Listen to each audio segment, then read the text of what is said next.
Bienvenue. Aujourd'hui, on s'attaque à un monument, les 48 lois du pouvoir de Robert Greene. C'est bien plus qu'un simple livre, c'est un véritable manuel, assez impitoyable sur l'art de la stratégie, de la manipulation, le tout puisé dans plus de 3000 ans d'histoire humaine. Et voilà, dès le début, ça donne le ton, n'est-ce pas? Le livre ne perd pas de temps, il annonce la couleur directe. On est tout de suite plongé dans une perspective complètement amorale, qui vient bousculer tout ce qu'on pense savoir sur la justice et l'équité.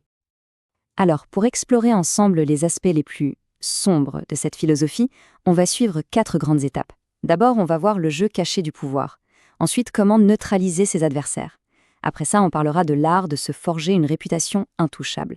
Et enfin, on verra ce que ça signifie de penser en véritable stratège. Alors, première partie, le jeu caché du pouvoir. Et pour y entrer, il y a un postulat de base à accepter, une idée fondamentale. C'est que le pouvoir, c'est un jeu impitoyable avec des règles qui ne changent jamais. L'idée centrale, c'est ça. Faire comme si on ne participait pas à ce jeu, c'est au mieux de la naïveté. Au pire, c'est carrément dangereux. D'ailleurs, et c'est là que ça devient fascinant et un peu terrifiant, ce sont souvent ceux qui affichent le plus de vertus qui sont en réalité les maîtres de la manipulation indirecte. Et là, regardez ce contraste. C'est assez violent, non? D'un côté, on a la morale à laquelle on est habitué, et de l'autre, la logique glaciale que le pouvoir exige. C'est un renversement total des valeurs. Les vertus, comme l'honnêteté ou la confiance, elles deviennent des faiblesses. Et les armes pour survivre? La dissimulation, la méfiance permanente. Bon, maintenant qu'on a accepté la nature du jeu, passons à l'étape suivante.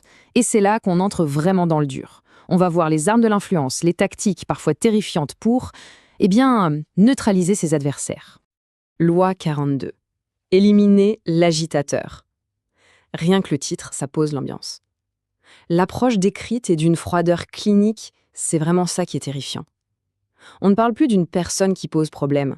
Non, on parle d'une infection qu'il faut purement et simplement éliminer.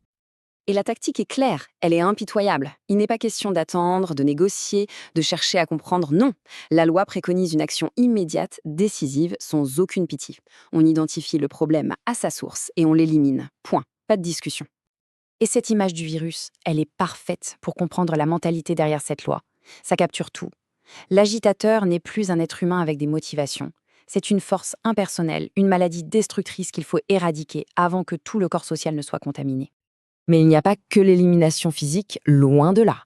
On entre aussi dans la guerre psychologique. Avec cette loi, exaspérer l'ennemi, l'objectif est tout autre. Il s'agit de faire de la colère de l'autre une arme, mais pour soi. Une faiblesse stratégique pour lui, pendant que, bien sûr, on garde un sang-froid absolu. Ok, on a vu comment attaquer, mais le pouvoir, ce n'est pas que ça. C'est aussi une question de défense, de construction. Il s'agit de se bâtir une réputation, une véritable armure de perception. Et parfois pour ça, il faut savoir jouer avec le feu, flirter avec la controverse. Cette phrase « mieux vaut être calomnié qu'ignoré », c'est d'une brutalité mais ça résume tout. L'idée c'est que n'importe quelle attention, bonne ou mauvaise, est une forme de pouvoir. Le pire ennemi, le véritable échec, c'est l'indifférence, être invisible. Et pour illustrer ça, l'exemple de P.T. Barnum est juste incroyable. Le type arrive dans une ville en se faisant passer pour un meurtrier. Imaginez.